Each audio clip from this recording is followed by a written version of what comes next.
We're from North Dakota, where 12,000 workers bring electricity to 2 million customers and provide over $5 billion in economic activity to the state, while reclaiming 22,000 acres of land. This is coal country. Find out more at lignite.com/podcast, the voice for North Dakota coal. The cold cases you see at The Vault have captivated readers across our region for years. At The Vault Podcast, our team of professional reporters takes you further into those stories with new interviews from family members, investigators, and experts. Check out The Vault at inforum.com/The Vault and subscribe to The Vault wherever you find your podcasts. You're listening to Plain Talk, the voice of North Dakota politics. I'm your host, Rob Port. If I sound distracted, it's because I've been busy covering this story all morning. I'm joined by my co-host, Chad Oban.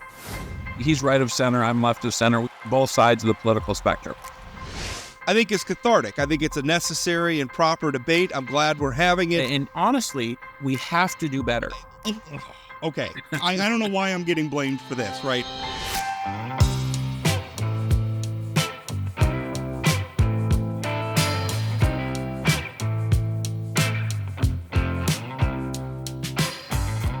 Welcome to Plain Talk, where I'm happy to report that our guest today is the second most famous alumnus of Bishop Ryan High School in Minot, North Dakota. That's a callback to a joke from a previous episode where we had rapper Dakota Faye on from the Blue Rider in Minot, and I was talking up Dakota, who also graduated from Bishop Ryan High School, and Josh Boschee, indignant at the fact that the former House Majority Leader turned North Dakota State Senator was not the most famous. Hey, let's be clear. The first one who's indignant was this guy. Chad Oban is not going to put up with that garbage on behalf of my friend Josh Boschee.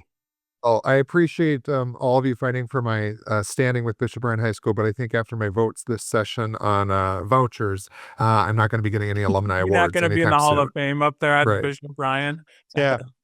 Yeah. I don't expect Minot High School to put a plaque from the wall about me either anytime soon. Hey, Josh, thanks for coming on. Appreciate it. You and Representative Gretchen Dobrovich had a letter to the editor a column wrapping up the legislative session for Democrats. And a lot of times, pointing out, not inaccurately, that some of the big policy packages that were delivered this session started as Democratic proposals. Increased investment in child care, primary residence property tax credit. Those did start from previous sessions in Democratic bills, and I think that's fair to say. But I think that the most important thing, the thing that really jumped out at me, because I made a prediction at the beginning of the session that the culture warriors were going to have some headwinds this session. And I felt a little uncomfortable making that, because a lot of times I felt like this is me wish casting, right? I want them to have headwinds. So I'm predicting that they're going to have headwinds. And it turned out they did. You wrote that despite these important victories, talking about the investments in child care and the primary residence tax credit, you said, despite these important victories, the session was also marked by too many missed opportunities to move the state forward and too many close calls on bad Republican bills. And I did think that was one of the really interesting developments of sessions. A lot of bad bills died. The culture warriors did not have a very good session overall. They did have some victories, don't get me wrong. But it was interesting to watch a faction of the Republican Party work with Democrats to defeat a lot of those bills. That was a very interesting storyline this session. I think it's a testament, Rob, to who some of our Republican colleagues are, and the fact that many of them come to Bismarck focused on the issues important to their communities, just like us as Democrats. This faction within the Republican Party, the growing faction of extremism and culture warriors, they're focused on issues that North Dakotans aren't even raising on their own. Book bans, what teachers are teaching in the classroom, which bathrooms people are using, coming after, abortion and gay marriage. What North Dakotans wanted was property tax relief. They wanted investments in housing and childcare. They wanted to make sure that we addressed healthcare affordability, which this session was monumental on. And whether those were Republican or Democratic ideas, we worked with the majority of Republicans to make sure that the good things got passed and the bad things didn't. My prediction to folks is this was a great session, especially coming off of the 23 session where there was a lot of those culture war bills that continued to advance, made it farther than they did in the 25 session. But, those were by the slimmest of margins, anywhere from 2 to 5 votes in either chamber. And so this next session, I think it's imperative that our partners in the Republican Party get their stuff together, because they need to make sure that if folks retire or, unfortunately we have 3 of those Republican votes who have been moderate votes no longer coming back to the session, 2 because unfortunate deaths and 1 because of a resignation. Those people, are they going to be replaced by their districts by culture warriors, or are they going to be replaced by people who are serious about continuing the legacy of voting for what's important for those districts? Josh, I always think it's interesting at the conclusion of a session, and this is a perfect example. The governor vetoed a bunch of bills, and in every one of those cases, I believe, or certainly the last few, the Democrats voted in bloc to support the governor's veto. So it's often interesting that you have a Republican governor who during campaigns, obviously will support Republican candidates, but at the end of the day needs Democrats to advance his or her agenda, depending on who the governor is, because it's often Democrats working with I don't want to say moderate, but the reasonable Republicans to defeat some of these terrible things. I mean, do you get frustrated by that come election time and all of a sudden the D and the R matters a lot more than what actually happens during the session? Very much so, because, I know our neighbors. I know my family, or many of them are Republicans and vote Republican, but it's helping people understand that you have to figure out which type of Republican are you voting for. And voting for a Democrat isn't a sin. It isn't a bad thing. And sometimes it's what's going to advance your best interests, because we're going to work with the majority to make sure we're addressing things like property tax relief, childcare investments, affordable housing, infrastructure money to also keep your property taxes low. And it's just, it is infuriating to know that it's hard for us to get past that national narrative and for folks to vote for Democrats. But that's why we write letters like we do after this session to take the wins and name the fact that some of these ideas started with Democrats. And so you shouldn't be afraid of electing Democrats, because when you do, you get good results. It's interesting because, and it's really hard, because it's sort of like we have 3 parties in the legislature right now, but 2 of the parties are under the same partisan banner. And I think it's difficult because you look at somebody like Kelly Armstrong, he's not a Democrat. He's not a liberal. He's never been a liberal. Not at all. And I think when you hear some of the, I don't know what you call them, the Boschee caucus, the super mega crowd, they talk about the uniparty and say that there's no difference between, sort of traditional Republicans and Democrats, which is not the case. And I think that's the hard part is Kelly Armstrong doesn't want to elect Democrats because he's not a Democrat. He's not a liberal. And he doesn't hate Democrats and liberals, but he's just not them. Which is kind of the same position that I'm in. I'm not a Democrat, never been a Democrat. But then, you look and there's a significant portion of the Republican Party that is just not, they're just not what traditional Republicans want. So it's hard, and it gets very confusing to talk about it at times, which I imagine is one of the challenges when you're trying to message Democratic accomplishments out of the legislative session. And a lot of it is, we worked really well with traditional Republicans to get some things across the finish line. Well, and I look back to my race in 2018 for Secretary of State. I was able to come into many communities and have conversations with folks, and they didn't know I was a Democrat. I didn't start with, I'm the Democrat running for Secretary of State. I was running to, make things more efficient in the Secretary of State's office for business owners, to make sure that we had access to voting for everyone, regardless if you lived in a big city, a little city, on a tribal reservation. And it really wasn't until I left that most people found out that I was a Democrat. And then that's what mattered to them at time. And that's what's unfortunate is, how do you break that bias, that level? And that's why I think some of these Republicans, I don't even think they're Republicans, right? Again, these far right folks, when you look at the principles of the traditional Republican Party, it's been about, small government, low taxation, focused investments, And I guess if you look at anything, maybe the Democratic Party is more along the line of the traditional Republican Party in our state than these far right folks, who are there just to hijack the agenda to legislate morality, and then in the end, missed opportunities such as some of the more expansive housing conversations that didn't get to happen, conversations around education By the way, is investments. another place where you agree with Governor Armstrong. He was just making that point to, I know our editorial board at the forum, saying, this was a missed opportunity that we have essentially Peyton Haug's story about that was essentially, we've done a third of what we should be doing on housing. And it gets more expensive every time we delay, just like childcare, right? If we don't do the investments up front, the fiscal conservative process is to do preventative and upstream investments so that down the road it costs us less, whether it's in education or incarceration or in behavioral services, all of which are crisis levels in many parts of our state. Senator Boschee, you and Gretchen, Representative Doverich also talk about missed opportunities in public education, specifically around meals, specifically around spending too much time talking about diverting public dollars to private school tuition rather than fully funding public education. You were on the Education Committee in the Senate. Thank you for your work there, by the way. I know that at times was a grind. But talk about education and what you see as those missed opportunities, specifically around school meals. It feels like there was some momentum at the beginning of the session, and then it quickly died down. There was some expansion, but not a lot. No, it was exciting going into session because I really felt that, again, as we're talking about the fact that the budget was looking fairly strong, and the conversation from public was, let's make sure we feed kids in schools. I think of Rob's analysis that had been for, I think, well over a year, but helping people understand if you want to give working families a tax break, cover these meals and put that money back in those families' pockets to pay for the other things that they need to cover. Um, and so it was disappointing that it didn't get more legs or advance through the session. In the end, it would have probably been more on the chopping block if it had gotten farther through the first half or past the first half. But we could have had a more serious, focused conversation on, okay, if not everybody, then moving that line beyond the 225% of poverty level that we did end up funding through the appropriations conversation. But the policy side could have evolved. Within the education committees throughout the session.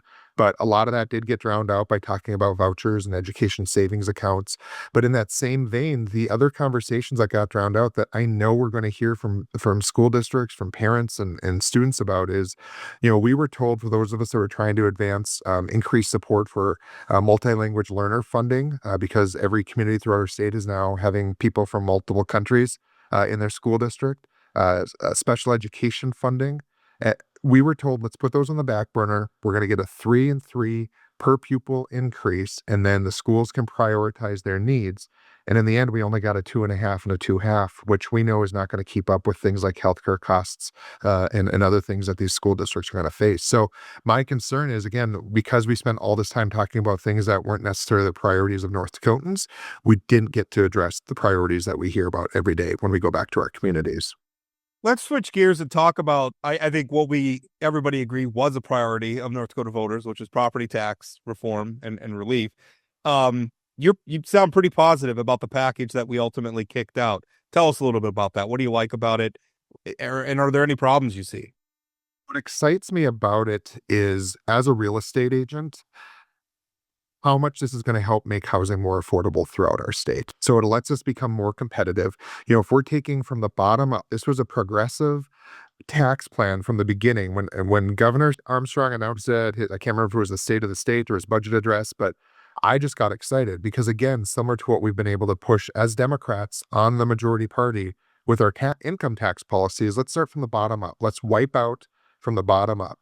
And that's what we were able to do. And so, whether you're in a smaller community, a rural community, or in a lower priced home, theoretically, your property taxes could be completely wiped out. And now you can invest that into roof repairs or into replacing those windows or, maybe buying a bigger home for your growing family, opening up more affordable stock for other folks. So it excites me from that standpoint of what we're doing to make housing more affordable throughout the state. Again, especially I think in bedroom communities around larger cities and rural communities where we can invest in some of the housing stock that's already there. The interesting thing as we come back home, and because the tax plan wasn't finalized in the first half of session, whereas if I was in charge, I would have said this would have been priority one, and we don't do anything until we get property tax reform and relief completed. Since it was defined in the 11th hour, there are a lot of things our school districts, our cities, and our counties are now saying, "Oh shoot, that cap may not work in this situation." I think specifically Fargo, we have our 10-year bond authority vote coming up. Well, we want to, there's different variations within the session of, do those votes go on primaries? Do they go on general? Can they be on either versus a special election, which I think most people were in agreement. Let's put it on an election where most voters are going to have a say. But now it's only, I think, in the general election. So if it fails in that first vote, we have to wait 2 years before the city of Fargo or the voters of Fargo or any municipality can vote for a redo on that conversation. Versus if it had been primary and general, at least if it had been defeated in the primary, you could have a second conversation in the general in that year. So, those details are now coming to light. And that's one of the unfortunate ways of policymaking in our state is when we wait to the last minute on some of those things, you don't get the input you need to clarify some of that. So shifting gears again, if we're not talking about property taxes, it feels like we're talking about ethics and campaign finance on this show. Rob has reported extensively about the kerfuffle at the end of the session, and that wasn't necessarily a DNR thing. It was the Senate was all pretty darn good, and then there was a segment of the Republican caucus in the House who, like I still, Josh, I mean, you said you ran for Secretary of State, you've been on the ballot several times. I still can't quite wrap my head around what some members of the House GOP were so afraid of in terms of beginning balance, ending fund balance, and reporting expenditures. Was that, I mean, I assume that was frustrating to you, but what's your take on sort of how that all played out? Again, Senator Clary brings this pretty straightforward, not very controversial bill that ended up being the last bill that got killed. And it got amended in Representative Ruby, and Cleary's bill got killed because the House turned it into something that actually made campaign transparency worse. Yeah, the Senate killed it, and then they hog-housed Representative Ruby's bill, and he got big mad about it, and that became one of the pretexts for the House, killing it again. But anyway, it was frustrating for me to watch as somebody who spends a lot of time reading those reports. We could be doing a lot better than what we are. Right. Well, and, kudos to Sean Cleary for bringing that forward and Kristen Roars for trying to hold the ground with the Senate's position on these transparency bills. I think, first of all, for listeners to understand, the ending fund, beginning fund, all that stuff is already required for every other form of political entity. It's just not for us as legislators. So, the system that was being created, it's essentially going to be our own little QuickBooks. So literally, I'm going to be able to enter things in as I go. I don't have to keep a separate spreadsheet or pay for another. It was going to be so easy, and it'll continue to be. I mean, Secretary Howe is working hard to make that system more user-friendly for candidates, for districts, for political action committees. What's infuriating is my former House colleagues just continue to get in their own way as it relates to ethics. Right, the first bill that was introduced related to ethics reform had the majority leaders on it. It was Representative Josh Christie led the bill, but it had the majority leaders on it. I was on it. I believe the minority leaders were on it. And that was just saying, it was basically providing policy to the Ethics Commission to allow them to move quicker and more nimble to address the concerns that many of our members have about, these complaints are taking too long. Why are you dragging your feet? Why can't we get a result? Now people can just make false accusations. And if you listen to the Ethics Commission, I know you've had the commissioner or the executive director on, and you talk to any of the commissioners, that's exactly what they want to do. They want to educate the public so that there's less frivolous complaints. They want to be able to dismiss frivolous complaints that have no merit. So, if my neighbor's mad that I push snow onto their lawn, they make a complaint. Well, the Ethics Commission right now has to go through that process. So again, the House members, specifically some of the House appropriators from Bismarck, just continue to dig their heels on this and make it harder instead of, again, letting voters and North Dakotans have trust in our system. 99.9% of us are doing the right thing. There's a few people making mistakes, some intentionally, some unintentionally. So the point should be to rectify it, to learn from it, and move forward. But when we continue to block progress or the ability for voters to have information about how we're spending money, where we're receiving money from, it just continues to erode trust in the system. There were Governor Armstrong line item vetoed a section of the Ethics Commission budget, Senate Bill 2004. And essentially, there were two immunity provisions in there.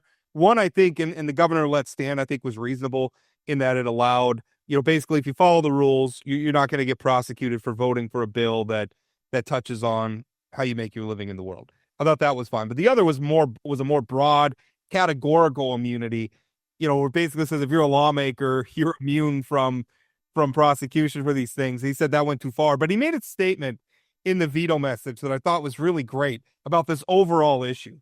He wrote, I quote, "The state already has opaque campaign finance laws. Public confidence in government is built on the belief that no one, especially elected officials, is above the law. Codifying legislative immunity in this context undermines that principle.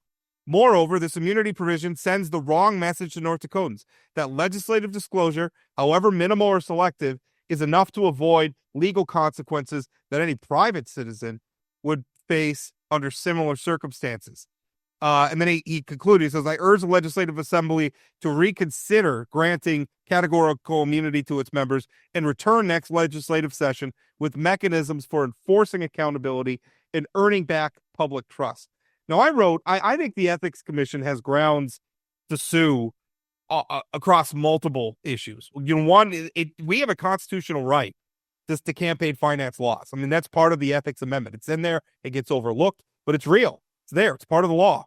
And the legislators are exempting themselves from, I say the legislators, a faction in the House has been able to block the legislature from requiring legislative candidates to report expenditures and beginning and ending fund balances. Josh, did you hear that? We're trying to do a better job of not blaming the whole legislature for things. The Senate was great on this, and there were plenty of House members. Representative Emily O'Brien stood up and chastised the chamber. At the end, at what was it? Shortly before 4:00 in the morning, standing up there. It was a great speech. People should go and watch it. But it's just I think where the governor's saying, come back. And you guys have got to get serious about accountability. I think that's what he's talking about. I think you guys are going to end up getting sued over this. And I think if the Ethics Commission does it, I think they got a pretty good shot of winning. Yeah. Well, I think both the Ethics Commission and the State Board of Higher Education continue to get steamrolled by the legislature. And I was reminded visiting with somebody who's engaged with the State Board around they really haven't flexed their muscles in probably a decade of their constitutional authority with some of the legislation we're passing. And it might be time for them to start flexing that muscle again. And so, yeah, I agree. The voters created the Ethics Commission, provided this authority to them, and we continue to either try to erode or chip away or block their ability to do their work. And it is a lawsuit, and it'll be embarrassing for the legislature. And instead of some of my colleagues recognizing that we did something wrong or we could do better, I'm fearful they'll dig their heels in. At a time where we have term limits, this next session will be the last time those of us that have been engaged for a significant period of time to really help make sure that we are creating an institution that is able to withstand massive change on a regular basis throughout the session, especially around transparency and ethics. Josh, I think a lot of the people in the public see politics as D versus R. But it's very interesting at the end of a legislative session in North Dakota, it's often House versus Senate. I think Rob gave you a promotion earlier that said you're the former majority leader of the House. I don't remember you being in the majority, but I like that. I meant minority leader. Yeah, I like the idea of you being the majority leader someday. Rob, a lot more things to write about if I was on the majority leader. So. Yeah, exactly. I have plenty to write about as it is. Trust me, I don't discriminate, Republican or Democrat. It's a target-rich environment. So, Josh, you moved. This is your first session as the Senate. Some of your, former senators I know think you've gotten a little smarter over the last 5 months or so. But can you talk a little bit about those differences between the bigger chamber in the House and the Senate, and even just the committee sizes is so much different in the Senate than the House? Can you talk about what you found to be the good and bad of being a senator rather than a House member? It was an interesting, I'll call it adjustment. Because again, I spent 12 years in the House. That's what I knew. And there's certainly we'll call tribalism of the House versus the Senate, especially as we get to the end on budget bills and some major policy, legislation. But coming on the Senate, now being a part of the new team, I didn't feel it as much until the end, where it kind of again was this is the Senate's position, or this is how we voted on these bills the first half, and now the House is completely, hog-housed it, like Senator Cleary's bill on finance transparency. So it was interesting because I continue to find myself then all of a sudden, you're with the team you're with, and so sparring with Carl Rose Hansen, my seatmate, who we served forever with, and Zach Ista, the minority leader, just kind of having some fun with some jabs there. But the reality came actually, again, when you look at often the Democrats specifically were with the majority of either side, and able to move legislation, the good legislation, one way or the other. In terms of the committees, it was an interesting experience being on both the committees I was on. So, Senate Education, there were 6 of us, and compared to 14 or 15 in the House, and 5 of us on workforce development, again, compared to 14 or 15 in the House. So just sitting around that table and how intimate that is, and you look at each other and you sit right next to each other. There isn't really the factions. You kind of learn to play that in the House of, again, you think of the split of the political dynamics in the state, and if we're broken into thirds, you can kind of gin up someone on the far right about an issue and don't have to be the one to spearhead it as the Democrat, or that doesn't happen in the Senate. In the Senate, the bills were very much, the conversation was about, can we make this work? If not, let's just defeat it. And we have plenty of work to do. There's enough bills to consider. But it was really very collegial, and I enjoyed my experience in the House. I'd have no problem going back and serving the House. This elitism that folks sometimes have of a senator will never go be a House member. It's just different in how you maneuver it. And so learning how to maneuver it is important. I think it helped me because having been a former House member, not only the relationships I had, but also the ability to come and understand how those committees function to advance the bills I had. I had about I think it was an 80% pass rate to my 11 bills that I passed, helping with our housing bills and some of those other things. So being able to go over there, having the trust, understanding how they operate, we were able to get some good things done. Well, it's going to be interesting. We're going to see a lot more people move back and forth between the chambers because the way the term limits law is written now, and one of the amendments the legislature put on the ballot would change this and allow, you to serve 16 years all in one chamber. But right now you can serve up to 16 years in the legislature. You have to split it though between the 2 chambers. If you term out in the House, you could still run for 2 more terms in the Senate. That's the way the law is now. So what we're going to see, barring some changes, a lot more people flipping back and forth.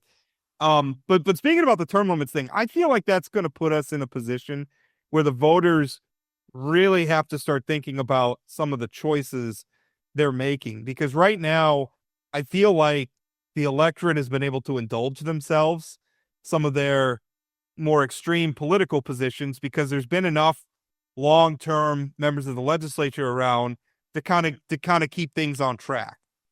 And I don't know, you're going to see a lot of those people term out.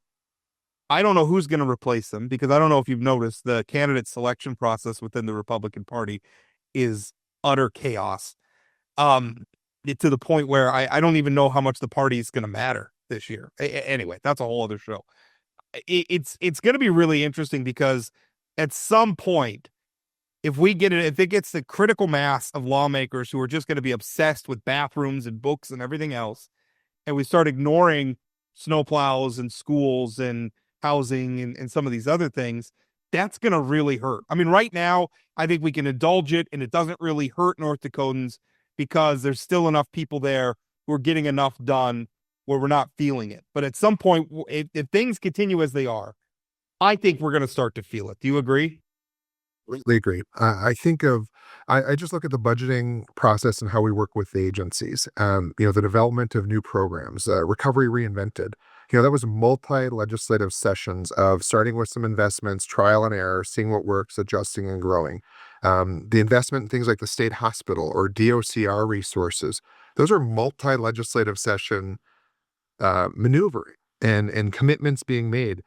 And theoretically, from one session to the next, that could get completely wiped out, where we spend $20 million planning a new facility, and the next session, it completely gets nixed because a whole new group of legislators come in and don't think that that's a priority.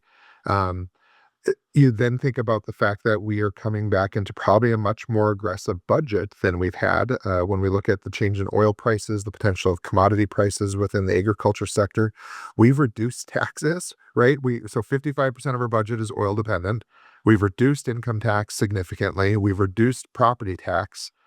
What happens now when we have less money than we're used to? I mean, what programs, what services, what commitments? Or do we go back to voters and have to say, okay, we're going to have to reduce that $1,600 to $1,000 on your property tax. We're going to actually have to ask more people to pay income tax or increase sales tax or fees. Or, we've been in an environment because of the investments of the federal government and a strong regional economy for us that we've not had to have those conversations. We've been able to reduce costs to voters or to North Dakotans. But what does that look like 2 to 4 years from now when you have a third of the legislature is completely different than the people who made those decisions? Josh, one last thing before we let you go. Over the weekend, the state experienced a really devastating loss with the passing of Representative Cynthia Schreiber Beck. I mean, an absolute champion for education, an absolute champion for agriculture and aviation, so many things, and really one of those legislators who went to work, right? Didn't care who she was working with. And talking to a lot of your colleagues, this hit really hard because she had such great relationships and with so many different groups. I mean, you served with her, obviously, both being on the education committees this last session in the different chambers. I assume you worked with her, but anything you want to say about Cynthia Schreiber Beck and what she meant for the state? Well, first of all, just like everyone else, our condolences to her family and her community. She was a workhorse. She got things done for Richland County or District 25, whatever the boundaries were at the time. But she also continued. She herself was a leader and someone that we could all depend on and trust. And she told you like it was. If she wasn't going to support your idea, you knew it. And if she did, she would work with you to make it better or to get it across the finish line. But you look at how her and Representative Mitzcock, who's a Democrat, worked together in that district. And that was a legacy of the legislators before them. That's always been a purple split district, especially in the House seats. It's gone back and forth in the Senate of Democrat versus or Republican, but it's been a district that is focused on the issues of their community. It hasn't gotten caught up in, again, some of these culture war things. And so Cindy was a serious legislator. It's going to be a huge loss, not just for her district, but our entire state. And we're all going to celebrate her life this coming, I think it's Wednesday or Thursday on the 28th. And it's going to be hard to say goodbye to her. This was a tough session for my colleagues. We lost Representative Josh Christie early in the session. Representative Jim Casper suffered a stroke towards the end of the session and wasn't able to return. These are stressful jobs. Senator Weber was hospitalized. Senator Weber from Castleton had a health issue. So and they thankfully made a full recovery. Yes, yep, and doing well. But this is stressful work, and there's a lot riding on it, and these are all people who take their job very seriously. And so I'm glad we're back home. Everyone can hopefully take some time to rest, but we're going to miss Representative Cynthia Schreiber Beck, certainly. Josh, thanks for your time. Thank you. Thanks, Josh. We're from North Dakota, where 12,000 workers bring electricity to 2 million customers and provide over $5 billion in economic activity to the state, while reclaiming 22,000 acres of land. This is coal country. Find out more at lignite.com/podcast. The voice for North Dakota coal. Hey friends, we've got a new way for you to participate in the show. You can now call us or text us with your questions, comments, or anything you want us to discuss on Plain Talk. Just give us a call or shoot us a text message at 701-587-3141. That's 701-587-3141. It's super easy. Leave your message, tell us your name and where you're from, and we might feature it on an upcoming episode. Thanks for listening to Plain Talk. Now let's get back to today's episode. Just finished up with Senator Josh Boschee, who I accidentally called the House Majority. I was all over the map. These guys confuse me when they move from chamber to chamber. Well, you called him the former House Majority Leader, so it's just the majority part that was problematic. I got the Senate right, but I mess up all the time. Claire Corey moving from the House to the Senate, Jeff Magrum moving from the House to the Senate. These guys screw me up. Yeah, and like you said, it's going to be way more moving forward. Oh yeah, it's going to be a lot more. So I look forward to more errors on my part about. And I'll be here to fact check you, buddy. Which chamber these people are in. We ended up there talking about Cindy Schreiber Beck, who, I do not have a personal relationship with, but just covering her professionally. I mean, she was a no frills, go to work, get the job done. And she's a real loss to that chamber. Yeah. I will tell you, her work on the House Education Committee, she was absolutely a workhorse. She understood policy. She understood, so often we talk about, I like Cynthia Schreiber Beck. We didn't agree 100% of the time, but she and my wife, Erin, worked very closely together when Erin was the chair of the Interim Education Committee. Cynthia was the vice chair, and they worked hand in glove and were very, very close. I mean, just like a consummate professional, great legislator, effective, exceptionally effective, working in a tough environment. And it's just a devastating loss to the state and to the legislature. It really is. And as I wrote this week, though, too, the world continues to spin. Right. Folks in District 25 are now obliged to pick a replacement because in state law, for people who don't know this process, state law gives the political committee for the if there's a vacancy in the legislature, that legislator's district committee in their party gets to pick the successor. That's in state law. And the way it works is the Secretary of State notifies the chairman of legislative management, who's now Senate Majority Leader David Hogue, notifies him that there's been a vacancy. Legislative management then notifies the district that there's a vacancy that they have to fill. And so in this instance, because Representative Schreiber Beck was a Republican, it's the District 25 Republican Party that would select her replacement. And the problem is nobody knows who the chair of District 25 is right now. Now, the deadline for that was May 15th. It's come and gone. But the problem is that this district yet another Republican district that is, been sort of overtaken by this infighting within the Republican Party between traditional Republicans and this new populist faction. And they've held 2 reorganization events, both of which apparently are illegitimate.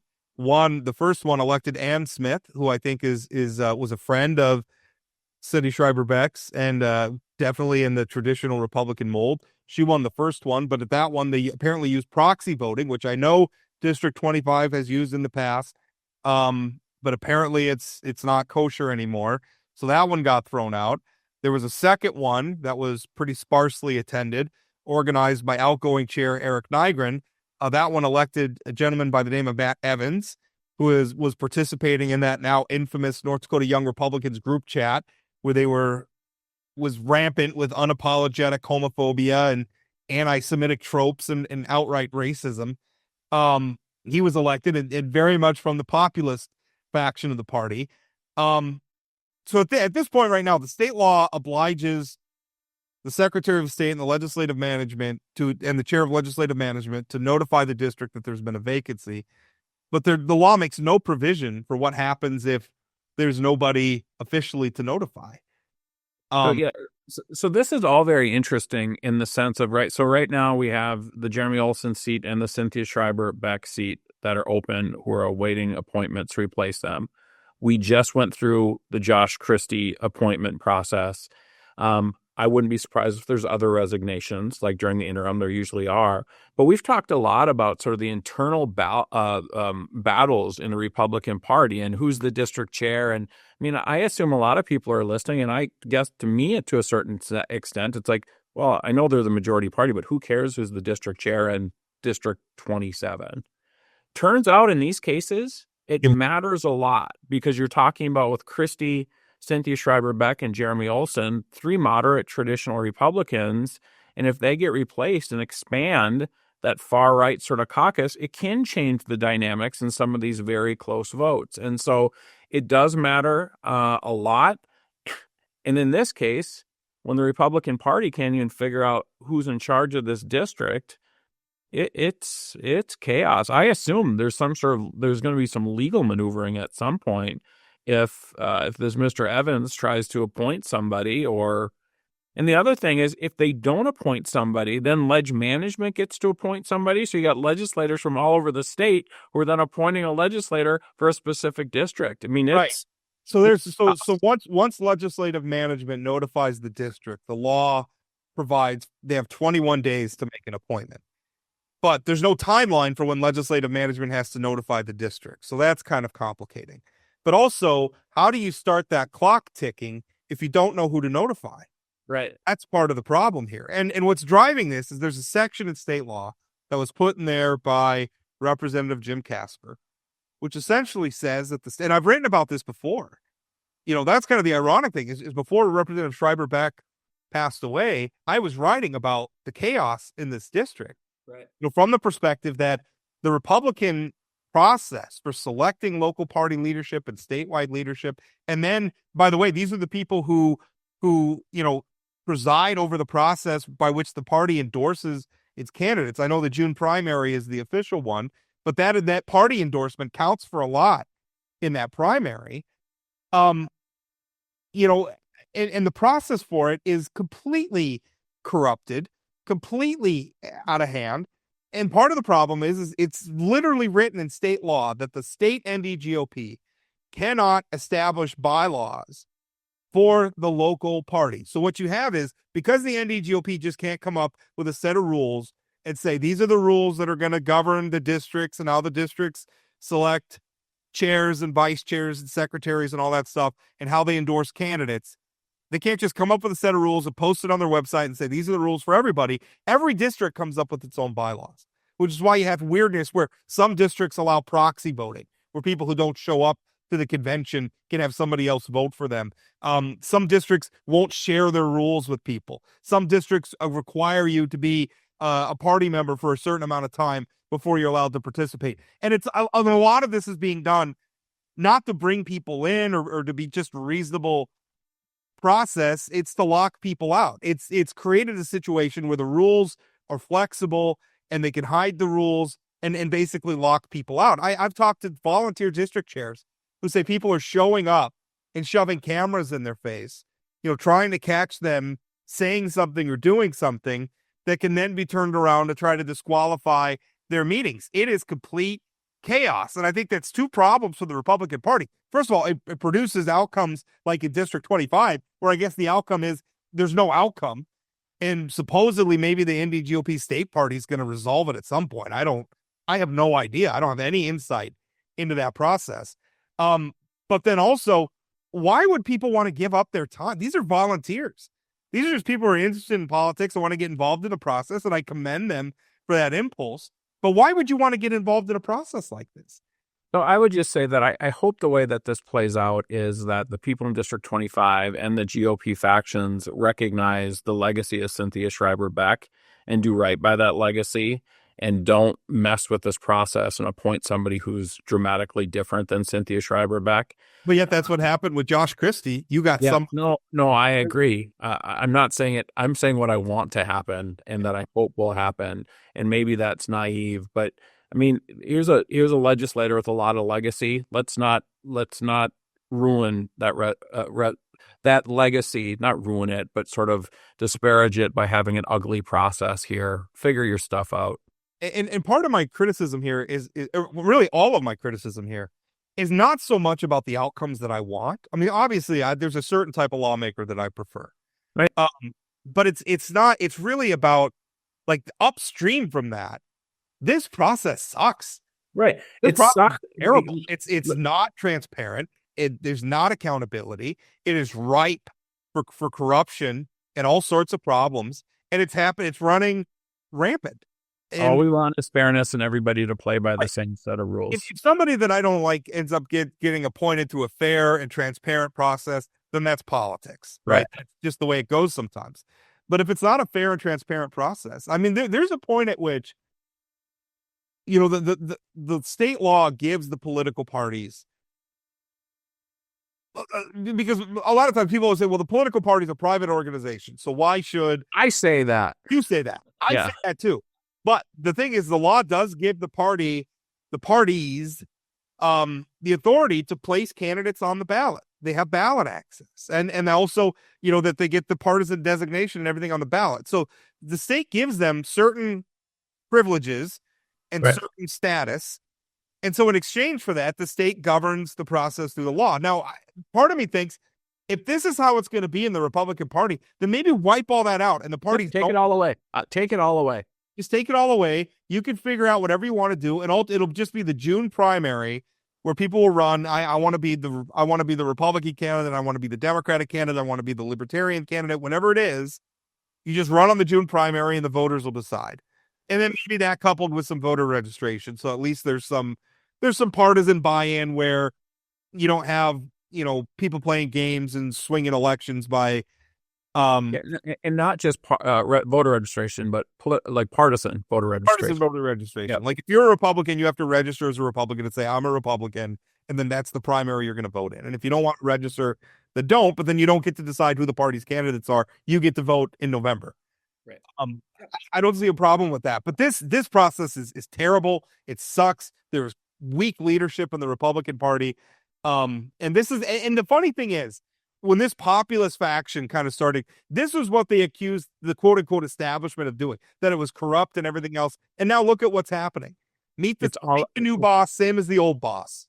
Right. It's all about maintaining power. And I don't know if the listeners can tell, but Rob seems passionate about this. I mean, he seems very passionate about these BS rules.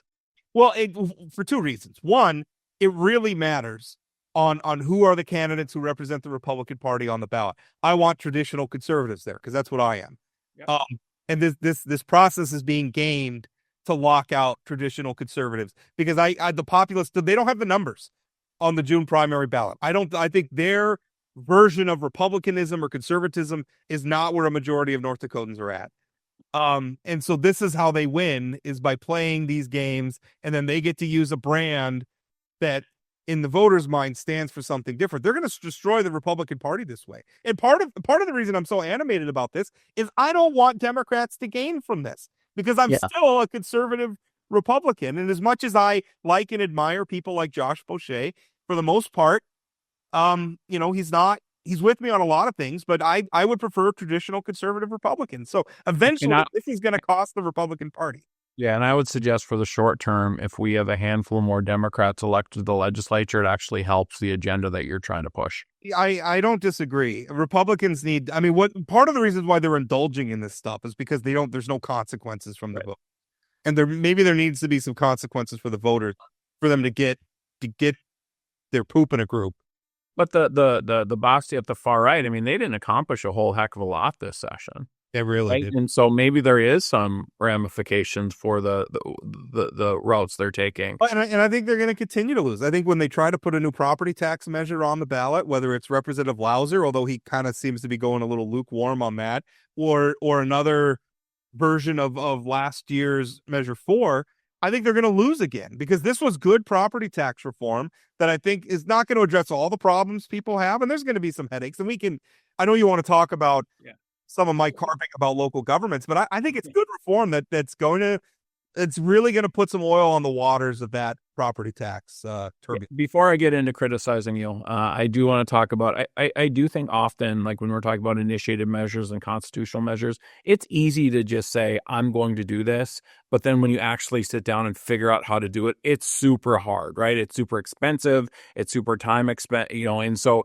if you're going to do this, you want to win. And so I just question any proposal on property taxes in 2026 having the ability to win because people are going to be satisfied.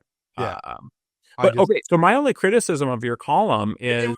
Set this up. My column was, one of the criticism we're hearing of the property tax reform is that the 3% cap on spending, you're starting to hear some people say, well, that's gonna make it hard for these communities to grow because the 3% cap is holding them down. And I just don't, to the extent that it does hold them down, I think it's some of these communities are guilty of sprawl. Right. And, So- and it's going to fall. That was my argument, is that every time we do more development on the fringes, now there's more lane miles that have to be plowed, more roads that have to be maintained, more water, more sewer, more fire protection, school coverage, police coverage, all the rest of it. I think the caps, I think there's a lot we can do there where these communities can grow, but they grow in smarter ways. So first of all, I agree 100% with the premise of your column. Okay. I think that the way we do development in this state and the power that developers have in order to develop at a pace that the infrastructure can't keep up with is one of the reasons why property taxes keep going up, and local political subs have to rein that in. I agree 100%. If you want to get me excited about Doug Burgum, let me listen to him talk about walkability scores, and that, because I agree 100%. My only criticism of the column is you're painting very broadly to all political subs, because I think it's unfair to say all political subs have been fiscally irresponsible, because I think there are some who have done a really good job of that the cap's not going to affect them at all, because they've been below that 3% the whole time. I think there are some bad actors out there, but I also think there's some really, really great political subs who have been super fiscally responsible. And that we should, just like we don't blame all legislators for being terrible on things, we need to be careful about all political subs being bad on things. I think it's because when you're writing about the property tax, I know it's hard. It gets really hard because even within how many political subs am I living in right now? I'm in the city of Minot, Ward County. I'm in the Minot Public School District, the Minot Park District. Those are a lot of political subs, each of which have their own elected officials and everything. Right. So it gets really hard because even within a single property, the county may be doing a great job and the city's doing a terrible job or whatever. And you create this situation where, okay, the city's doing a great job and the county's doing a terrible job, and the city's getting blamed anyway, even though they're doing a great job. So I do think that we need to I think there may be potential issues with the cap. We don't know that. Right. In 2 years, we can fix potential issues with the cap that are going on. I think we can't say the sky is falling. Right. Yeah. I think if we find real problems, and part of what I'm worried about is that we're going to turn things that aren't problems into problems. And that's, the thing is, you got to remember too, when the lobbyists speak in Bismarck, they're speaking for all counties, right? They're speaking for all cities. And so it becomes hard. I want to keep, for years, the onus for this problem was put on the legislature. And I think in a lot of ways that was really unfair. But I just think the political subs politically were very, very good at getting that done. Yeah. I really want the ball in the other court now. The legislature has stepped up to the plate, and if maybe they didn't hit a home run, they hit a triple. They did pretty good. I want to put the ball in the local government's court. And some of them, I agree, have been doing great. A lot of them haven't. And that's where I want to keep the pressure. And that's the message I want to send to voters is you need to be cautious. When they start complaining, we can't grow, we can't do this, you need to remember that's not necessarily true. There are things that they can do. Now, if there are real problems with the cap, I'm all for it. And if the legislature refuses to fix those, then sure, let's talk about the sky falling. But we ain't there yet. I just think about school districts, the difference between one school district who has a 9% ending fund balance and another district has a 95% ending fund balance. Those two districts aren't budgeting in the same way and levying property taxes in the same way. But I think that's up to voters in districts. Yep. But I think, again, your overall point about the expansion of a city's footprint and what that means for property taxes, because ideally, what we're thinking about here is we're going to build all this development. Those new property taxes will then pay for all the infrastructure. I know in Bismarck for a while, we added hundreds of miles of roads and didn't add one more snowplow or one more snowplow driver. And then people are mad that their streets aren't getting plowed, right? And so you have to balance those things out. I think we need to be careful about what we're doing in terms of property tax abatements for new developments and some of those other things. I think it's time to look hard at those. One of the big Measure 4 supporters was on my Facebook commenting well, then they need to stop doing some of the tax abatements. I said, I don't disagree, because every time you do those, you're narrowing the property tax base, and that's putting upward pressure on everybody else, they're going to have to rethink.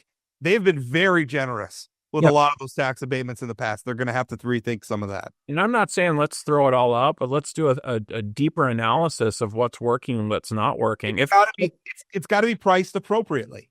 Right. You know, And I'm not against this development, but it's got to be priced appropriately for the taxpayers. I don't know if it was your column or I read somewhere else, and I can't remember what town it was, but there's a business that was already in that community that just came in and asked for not bringing any more jobs, any more infrastructure, but just. If we're talking, I wrote about several of those in Fargo's, and former Commissioner Tony Gehrig, who doesn't like me very much anymore, but I think he did really good work where they would come to the city council and they were asking this a tax abatement, and he would ask them questions like, well, would you build anyway if we didn't give you this abatement? And their answer is yes. So it's like, well, then what are we doing? We're just giving away tax dollars for something you were going to do. There was a big one, FedEx, I think, was going to build a facility. And he asked them that question. I wrote about it. And it was like, you were going to do it anyway. Why would we just give you free money? Yep.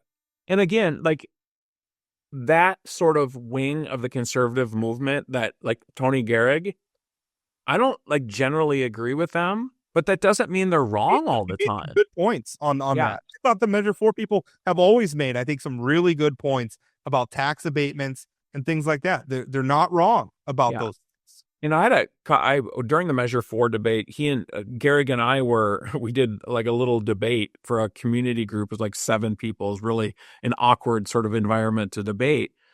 But afterwards, we talked about some of the complaints he has with the property tax system. And I was like, man, I agree with those things, but that's not what we're talking about with Measure 4 right now. I mean, I think some of the things you're concerned about are legitimate concerns. What I like about the cap is I think it's going to force us to have some of these debates. And you know, the locals are going to have to lose some of them because they're wrong. Now, they may win some of them, too, because, you know, maybe there's some real problems. But I look forward to that debate. I'm glad. I like that the cap it creates sort of a hard place, right? And then the rock is our obligate that we want to grow and we want to do all these things. So we're going to have to figure out a way, and we're going to have to make some compromises. I don't see that as a bad thing. It's going to be hard. Yep. I don't think it's a bad thing. We have some hard work ahead of us. You know, I think I look at this a little bit differently. I don't love the cap being at 3%, but I also know it's only 2 years. If it doesn't work, we can fix this thing, right? But I do agree with you. We can't be complaining about not real problems with the cap. If there's real problems with the cap, we need to fix them. If it's working, we need to admit that it's working. But again, we have 2 years of this. I think we can survive. Yeah. The other thing I wrote about this week was the cell phone ban. I thought it's a really interesting perspective you gave on that. I am concerned, and I've been concerned even before the cell phone ban. I mean, this isn't really specific to the cell phone ban. If you want to tell me that Americans in general are spending too much time on their phones, whether it's parents who ought to be paying attention to their kids and instead they're playing Candy Crush, or kids who are, you know, on there watching YouTube videos that they probably shouldn't be watching. Yeah, it's a problem.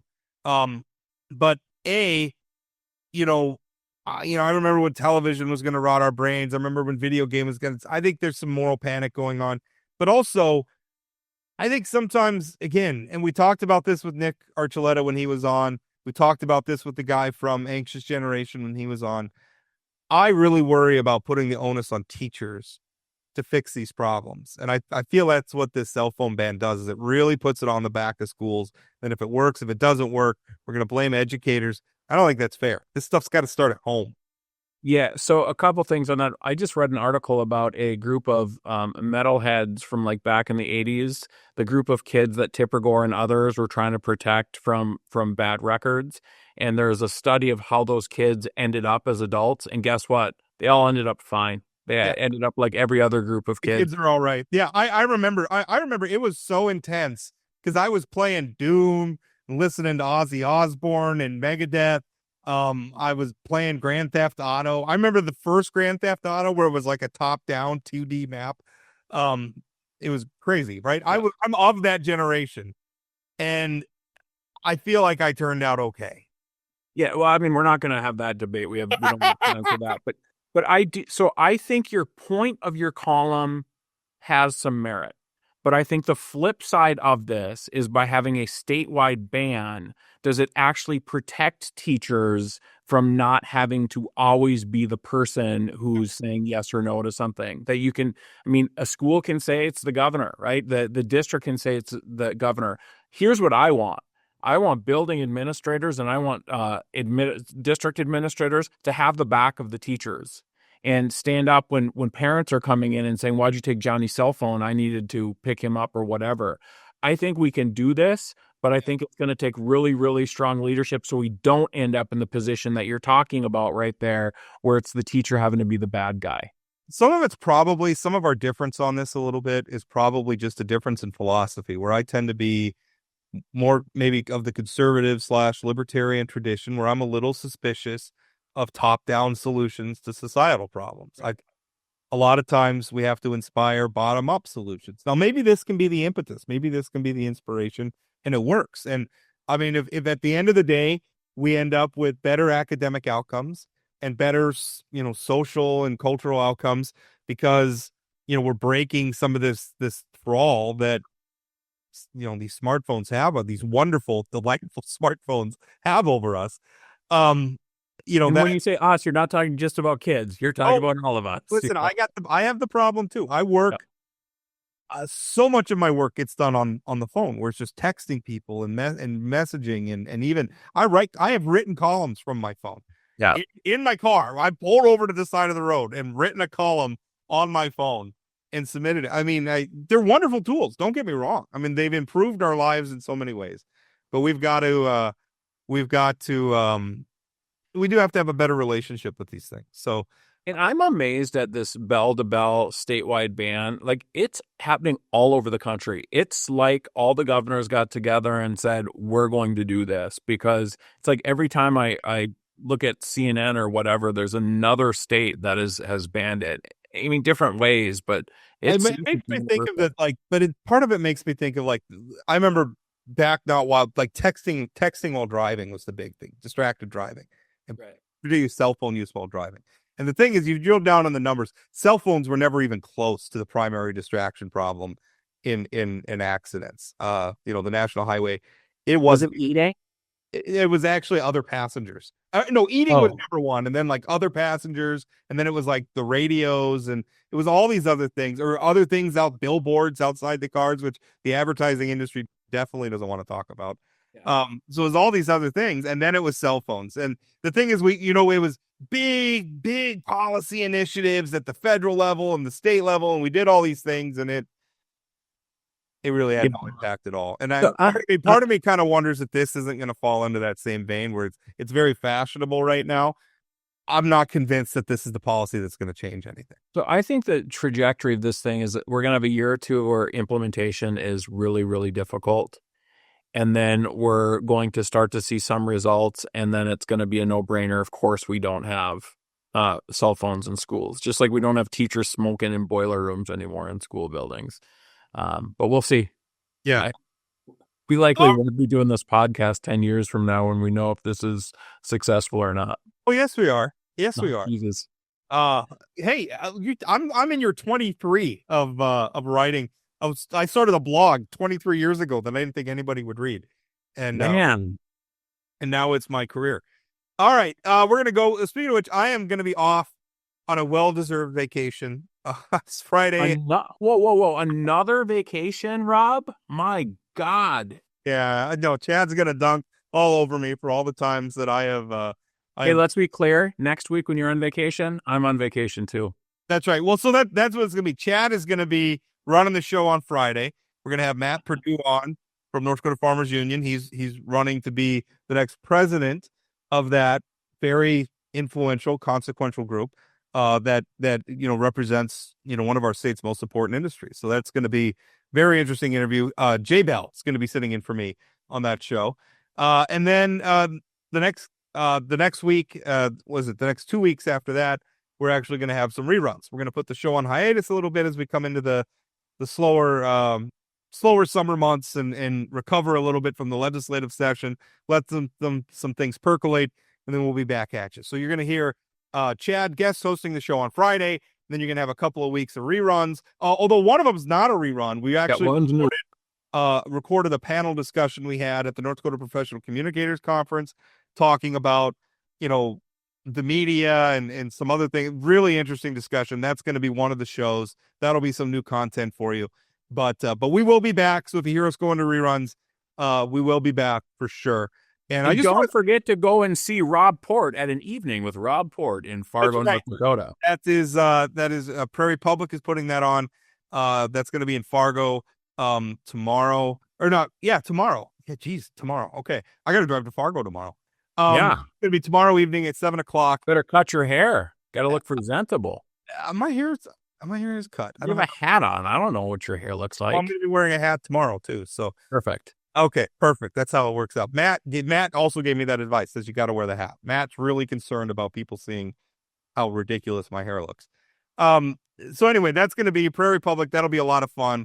It's downtown. If you go to the Prairie Public website, you can RSVP to show up. That'll be a lot of fun. My daughter's coming with me to that event. My kids don't see a lot of what I do. I think probably because I think it's boring most of the time, but she wanted to come, so she's coming with. That'll be a lot. Well, and Josh Boschee just gave you a strong maybe for attending tomorrow night. A strong maybe from the former House Minority Leader. Got it right that time.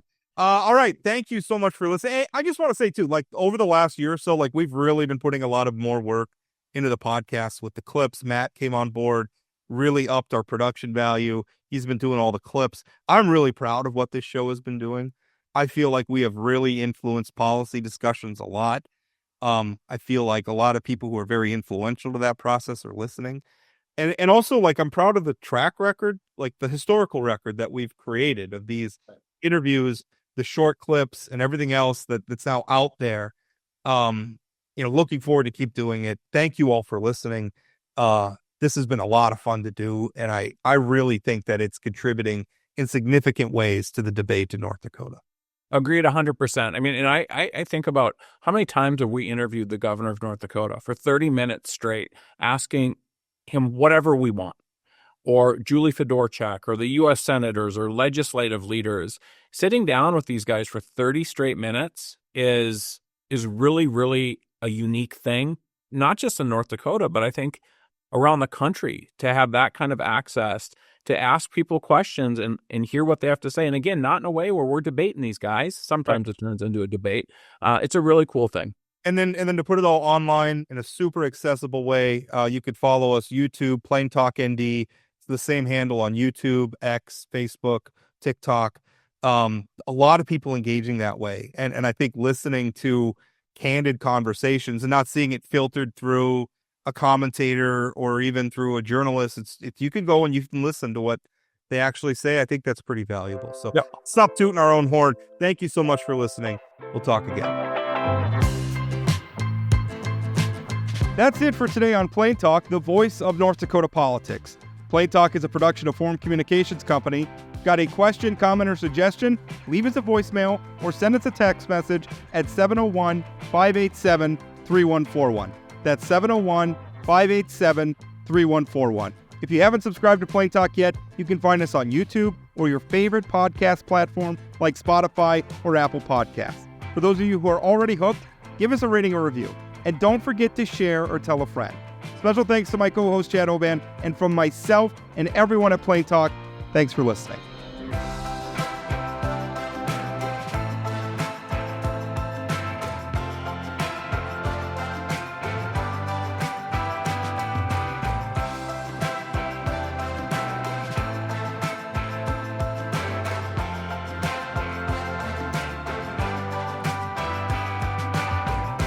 I feel like I turned out okay.